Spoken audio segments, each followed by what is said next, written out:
Ganito nagsimula ang lahat. 13 years old ako noon. Security guard. Ang aking ama. Ang nanay ko naman ay may munting negosyo na inaasikaso. Isa itong sari-sari store at bilyaran sa harapan ng aming bahay. At nag-iisa akong anak. Maayos naman ang buhay namin na ibibigay ng magulang ko kung ano ang magustuhan ko basta kaya nilang ibigay. Ang bahay namin ay malapit sa munisipyo. Katamtaman ang laki nito, may 2 kwarto sa second floor at isang maliit na guest room sa ground floor. Hindi ginagamit ang guest room, ginagawa itong tambakan ng mga kung ano-anong abubot sa bahay. Isang araw pagdating ko galing eskwelahan ay nadatnan ko na nililinis ang guest room. Inaalis ang mga nakatambak dito at inililipat ng tatay ko sa likod bahay. May kausap ang nanay ko na 2 babae. Kilala ko ang isa, si Aling Shuni. Kubrador siya ng huweting sa aming lugar. Hindi ko kilala ang kasama niya. Sa tantiya ko ay nasa 25 years old na ito. Mataas siya sa akin ng mga 2 pulgada. Medyo maputi, matangos ang ilong at mukhang suplada. Inihagis ko ang bag ko sa upuan sa may hubad ng aking sapatos. Patingin sa akin ng aking nanay.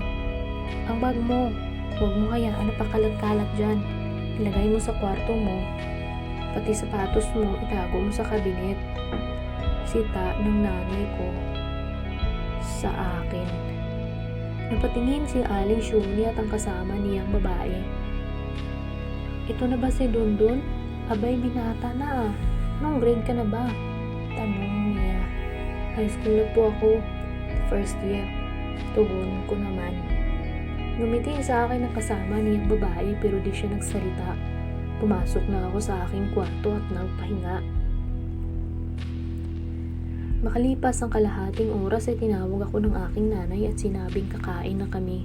Pag-upo ko sa pagkainan ay kinausap ako ng aking tatay. Dundun, may mangungupahan sa atin. Kaya ayaw ko ng pakalat-kalat ang mga gamit mo. Gusto ko ay likumin mo at nakakahiya. Sabi niya sa akin. Upo, nakasimangot kong sagot. Ilang buwan ba siya magtatrabaho sa munisipyo?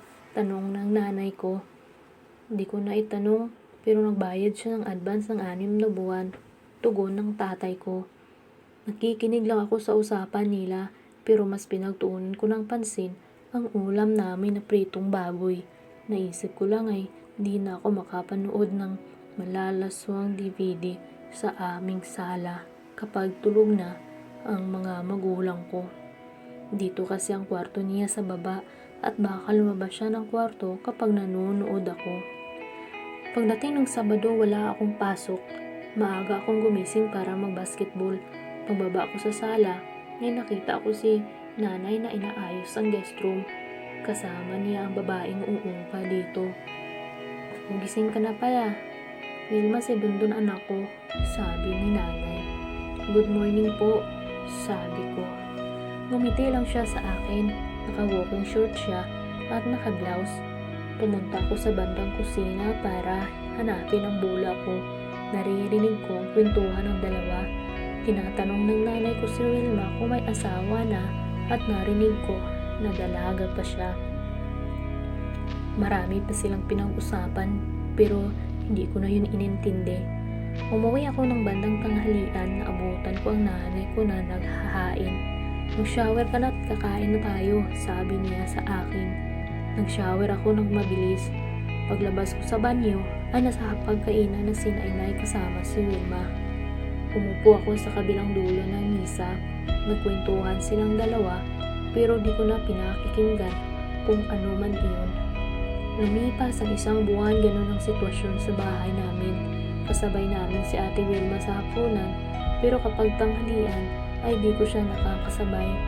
Sa munisipyo siya kumakain ng lunch, ako naman ay sa school kumakain. Half day lang ako sa school pero doon na ako kumakain. Isang tanghali pagdating ko galing sa school ay marami ang naglalaro ng bilyar, kaya maraming tao sa tindahan namin. Ang tatay ko naman ay nasa duty. Tamang-tama, sulo ko ang bahay, makakapanood ako ng DVD ngayon. Pagdating sa loob ay agad akong nagtungo sa kwarto ko para magpalit ng damit. Pagkatapos ay kinuha ko ang Peking DVD na hiniram ko sa tropa ko. Dali-dali akong bumaba at isinalpak ang DVD sa player. Nag-uumpisa akong manood. Paminsan-minsan ay sumusulyap ako sa bintana. Baka kasi biglang umuwi si inay at mahuli ako. Habang nanonood ako ay natural lamang natingisan ako. Total, ako lang naman ang tao sa bahay. Inilako ang pinto pagkatapos ay naupo ako sa sopa. Inilabas ko ang aking pagkalalaki at nag-uumpisang himasin iyon. Nasa kalagitnaan ako ng aking ginagawa nung mapansin ko na parang may anino sa sulok ng aking mata. Nang lumingon ako ay nakita ko si Ate Wilma nakatayo sa may tabi ng pinto ng kwarto niya, nakatingin sa akin. Hindi siguro siya pumasok sa trabaho. Bigla akong tumayo at itinago ang papalambot kong sandata sa loob ng aking short. Kung maaari lang na lumubog ako ng sandaling iyon, ay ginawa ko na. Hiyang-hiya ako sa nangyayari. Okay lang yan, Dundon, natuwa lang yan sa nagbibinata, sabi niya sa akin. Pero bingi ata ako ng sandaling iyon. Pulang-pula ako sa hiya. Lumapit siya sa akin. Hinawakan niya ang ulo ko at ginulo ang aking buhok. Huwag kang mag-alala, secret natin to, walang makakaalam, wika niya. Sige po, yun lang ang nasabi ko. Lumipas ang mga linggo, medyo naalis na ang hiya ko kay Ate Wilma. Paminsan-minsan ay pinapasalubungan niya ako ng siupaw. Siguro ay para maalis ang pagkailang ko sa kanya. Hanggang sa naging malapit ako sa kanya. Tinuturuan niya ako na gumawa ng assignment ko. Minsan-minsan ay nagpapasama siya sa akin kapag may pupuntahan siya.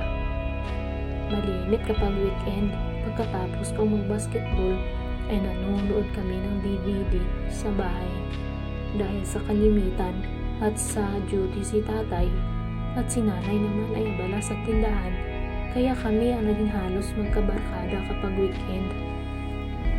Isang Sabado ng umaga hinanap ko ang bula ko.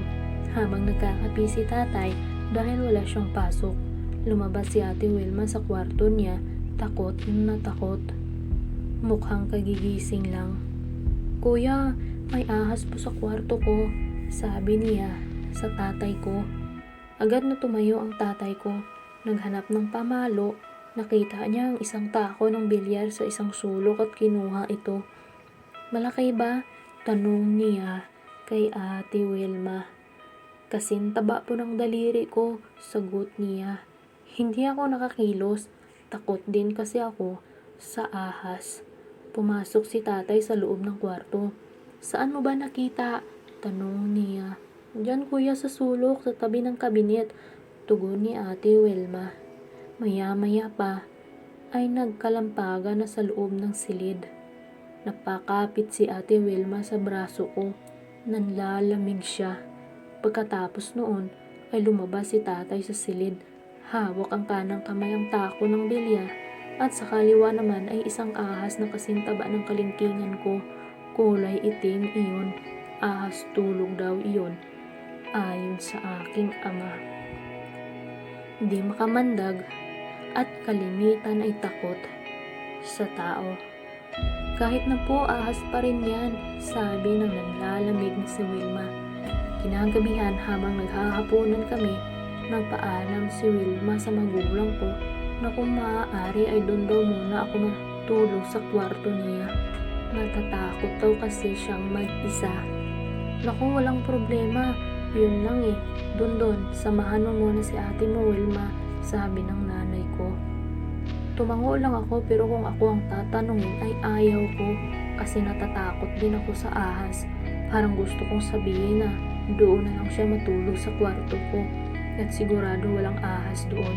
Pero palagay ko ay di papayag si inay Kasi sabi nga niya, parang kagubatan ng kwarto ko sa sobrang gulo, nakakahiya na makita ng iba.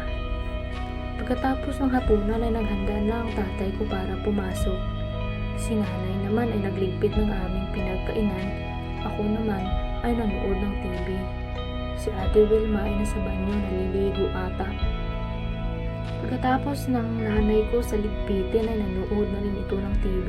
Paglabas ni Ate Wilma sa banyo ay nakapaligo na ito. Naka-t-shirt ito ng maluwag at naka-short na hanggang tuhod at pinatutuyo ang buhok ng dala niyang tuwalya. Tumabi ito kay nanay at nagkwentuhan sila habang nanonood ng TV.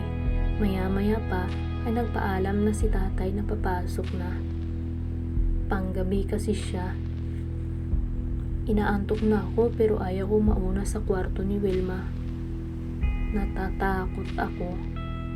Inaantay ko na mag-aya siyang matulog. Lumipas ang halos ang oras ay naghikab na rin si nanay. Hindi pa tapos ang pinapanood nila pero inaantok na siya. Wilma, mauna na ako sa inyo matulog. Inaantok na ako, sabi ni nanay. Sige po ate, inaantok na rin ata si Dondon. Kanina pa ata antok na antok sagot niya. Halika na matulog Dondon, sabi niya sa akin. Tumayo ako, tumuloy muna sa kusina para mag-toothbrush at maghilamos. Si ate naman ay pumasok na sa kwarto niya. Pagkatapos ko ay pumasok na ako sa kwarto niya. Nadatnan ko si Ate Wilma na nakatayo. Hinuhubo niya ang kanyang short pero tinira na ang kanyang t-shirt. Malaki ang kanyang t-shirt hanggang hitan niya ito kaya di rin makikita ang kanyang panloob. Humiga ito sa kama katabi ng dingding. Nahiga naman ako sa bakuna ng kama katabi niya. Naka-short ako at naka-t-shirt. Biglang bumalikwa si Ate Wilma at lumaktaw siya sa ibabaw ko. Sumayad ang tambok ng kanyang pagkababae sa puson ko. Kalimutan daw niya na patayin ang ilaw. Binuksan niya ang lampshade sa ibabaw ng tukador at pagkatapos ay pinatay ang main lights. May kaunting liwanag na natira sa loob ng kwarto. Bumalik siya sa kama at lumaktaw uli sa ibabaw ko. Muling sumayad ang kanyang pagkababae sa ibabaw ng puson ko. Di ko alam kung nagkataon lang o talagang sinadya na iyon. Nakaupo na siya sa kama at bago siya humiga ay hinalikan niya ako sa noo sabay sabi ng thank you good night. Hindi ako nakakibo sa ginawa niya. Pumikit ako at pinilit matulog. Pagkatapos ng halos kalahating oras ay naramdaman ko na dumantay siya sa akin. Pumatong ang kanyang hita sa ibabaw ng puson ko. Ang kanya namang kamay ay pinatong niya sa dibdib ko at yumakap sa akin. Hindi ko alam kung gising siya o tulog. Basta nakiramdam lang ako sa nangyayari. Naramdaman ko ang init ng hininga niya sa aking pisngi, pati ang init ng kanyang katawan. Hindi ko maiwasan na tumigas ang aking pagkalalaki. Gusto kong alisin ang pagkapatong ng kanyang hita sa puson ko, pero nagtatalo ang aking isip. Hindi ko maitanggi na masarap ang aking pakiramdam ng sandaling iyon. Lumipas ang ilang minuto, ganun pa rin ang posisyon namin. Ipinihit ko ang aking ulo paharap sa kanya. Halos nang dikit ang aming mga mukha. Nalalanghap ko ang kanyang hininga. Unti-unti kong inilapit ang aking nguso sa kanyang labi. Dandahan kong nilapat iyon. Mainit ang kanyang labi at mamasa-masa. Hindi siya tumitinag. Pumikit ako nang hindi inaalis ang pagkakalapat ng aming mga labi. Ang sarap ng aking pakiramdam at napakalakas ng tibok ng aking dibdib. Nananatili akong nakapikit pero di ako makatulog. Maya-maya pa ay naramdaman ko na humiwalay ang pagkadikit ng aming labi. Ibig sabihin ay gumalaw siya. Di ko alam kung nagising siya pero nananatiling nakapikit ang aking mata. Kunwari ay tulog ako at aksidente lang na napaharap sa kanya. Medyo gumalaw ang hita niya na nakapatong sa aking puson. Alam ko na naramdaman niya na tinitigisan ako, pero wala akong magawa. Inaantay ko na lang na alisin niya ang hita niya sa ibabaw ko at pumihit patalikod sa akin. Pero di niya inalis ang pagkayapos sa akin. Siguro ay nalimpungatan lang siya at di naramdaman ang katigasan ko. Dahil sa hindi ko inaasahan na dahadantay siya sa akin, naipit ang aking kamay at braso sa pagitan namin. Pero bahagi akong iginagalaw. Naramdaman ko ang kalambutan ng kanyang dibdib sa aking braso. Pakiramdam ko ay wala siyang panloob na suot. Lumipas ang sandali, di ko alam kung natulog ako, pero nabago ang posisyon namin. Hindi nakapatong ang hita niya sa aking puson at pula na rin ang kanyang kamay sa aking dibdib. Nakapatong na ito sa ibabaw ng aking pagkalalaki. Iba ang aking pakiramdam, para may sasabog sa puson ko, pero di siya gumagalaw. Basta nakapatong lang iyon sa ibabaw na pagkalalaki ko. Hindi ko alam ang gagawin ko ng sandaling iyon. Kung maaari lang na bumangon ako at pumatong sa kanya ng sandaling iyon, ay ginawa ko na. Pero nagdadalawang isip ako. Baka kasi tulog siya at kapag gising ay mag-iskandalo. Di ko tiyak kung sinasadya niya na ipatong ang kamay sa ibabaw ko. Patuloy pa rin akong nakikiramdam at nagkunwaring tulog. Ilang saglit pa ay naramdaman ko na gumalaw siya. Medyo umuga ang kama, pero hindi ako nagmulat ng mata. Naramdaman ko na nakaupo siya sa ibabaw ng kama katabi ko. Naramdaman ko ang malambot niyang labi na lumapat sa noo ko. Lalong lumakas ang tibok ng aking dibdib na sandaling iyon. Hindi ko alam ang hitsura ko habang nakapikit, pero sa init ng naramdaman ko, palagay ko ay pulang-pula ako. Ilang saglit pa ang lumipas ay naramdaman ko na muli ang labi niya, pero sa sandaling ito ay hindi na sa noo ko lumapat, kundi sa aking labi. Medyo basa ayon at mainit. Ilang segundo rin na nakalapat iyon sa aking labi. Gusto ko nang magmulat, pero baka mapurmada pa ang lahat. Akala niya siguro ay tulog ako at di ko namamalayan ang ginagawa niya. Maya-maya pa, naramdaman ko ang kamay niya sa garter ng aking short. Ibinaba niya ang aking short kasama ang aking panloob, yung sapat lang para lumitaw ang ulo ng aking pagkalalaki. Kahit 13 years old pa lang ako, hindi naman papahuli ang lalaki ng aking kargada. 5.5 pulgada na rin ito. Naramdaman ko ang kanyang daliri sa aking pagkalalaki. Hinibas niya iyon. Ilang saglit din niya itong ginagawa nang bigla kong naramdaman na may malambot na lumapat sa ulo ng aking pagkalalaki. Palibhasa nakapikit ako ay di ko matukoy kung ano ang sumayad na iyon. Iminulat ko bahagya ang aking mata. Bahala na, naisip ko. Nakita ko siya sa tulong ng liwanag ng lampshade. Nakayuko sa tapat ng puson ko. Doon ko natiyak na hinahalikan niya ang pagkalalaki ko. Sasabog na ang kata sa puson ko kung hindi siya titigil sa kanyang ginagawa. Pumikit uli ako para mapigilan ito. Buti na lang huminto siya, pero di ko alam kung bakit. Pero naramdaman ko ang mahinang pagyugyok ng hama, para may ginagawa siya. Naramdaman ko uli ang daliri niya sa garter ng aking short. Hinila niya ito pababa ng dahan-dahan. Inaangat ko ng kunti ang aking balakang. Ingat na ingat akong umangat. Baka kasi mahalataan niya. Nagising ako. Bumaba ang short ko hanggang hita. Tapos ay naramdaman ko na lumaktaw siya ulit sa ibabaw ko. Binaba niya isa niyang paa sa sahig at ang isa ay nasa kama. Buong akala ko ay bababa siya ng kama, pero huminto siya sa ibabaw ko. Bali nakabukaka siya sa tapat ko. Muli kong naramdaman ang kanyang daliri.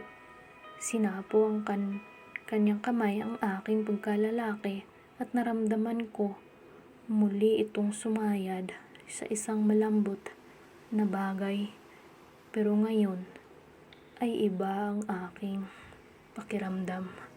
Malagkit ito at basang-basa. Hindi naman maaaring labi ito kasi ay kinukuskus niya ang ulo ng aking pagkalalaki. Wala naman akong nararamdaman ng ngipin hanggang naramdaman ko na pumasok ang pinakaulo ng kargada ko sa malagkit at basang butas. Mainit ang loob nito. Sa sandaling ito ay sigurado ako na nasa perlas niya ang pagkalalaki ko. Inalis niya pala ang kanyang panloob. Gusto kong magmulat ng mata upang makita ang nangyayari, pero nagdadalawang isip ako. Baka kasi tumigil siya sa kanyang ginagawa kapag namalayan niya nagising ako. Hindi sumasayad ang katawan niya sa katawan ko. Tanging ang pagkalalaki ko lang at ang perlas niya ang nag-uugnay sa aming dalawa. Ang sandaling iyon, naramdaman ko na unti-unti niyang inilulubog ang pagkalalaki ko sa lagusan niya. Umabot sa kalahati ang nakabaon sa loob niya at nang hindi ko napigilan ang aking sarili, sumabog ang aking katas sa loob niya. Marami iyon, sunod-sunod ang pagsirit sa kaibuturan niya. Marahil ay nabigla siya at akmang aalis sa ibabaw ko para mahugot ang pagkalalaki ko sa kanyang lagusan. Pero libog na libog ako sa sandaling iyon, kaya hinawakan ko ang balakang niya para mapigilan siyang umalis. Saka umindayog ako paitaas upang pumasok ng sagad ang aking kargada sa kaloob-looban ng kanyang lagusan. Nilabas-pasok ko ang aking pagkalalaki sa loob niya. Kahit katatapos ko lang labasan ay hindi ako lumambot ang aking alaga. Umugol siya ng mahina, lumampas sa ibabaw ko. Labas-pasok ako sa kanya at habang ginagawa ko iyon ay umaagos ang aking katas palabas sa lagusan niya papunta sa aking bula. Bumulong siya sa akin habang nasa ibabaw ko siya. Nananatili akong nakapikit ng sandaling iyon.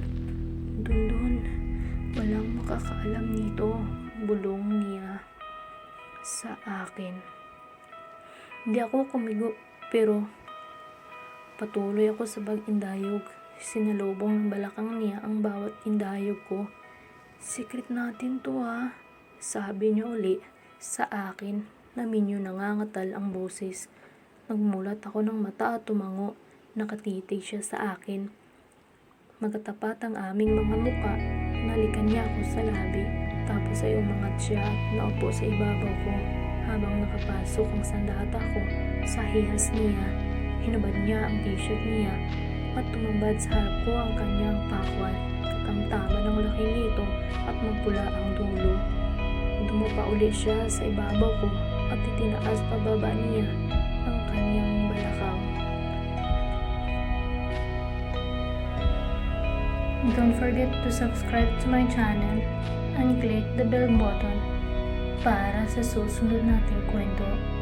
This is Ira, your DJ, signing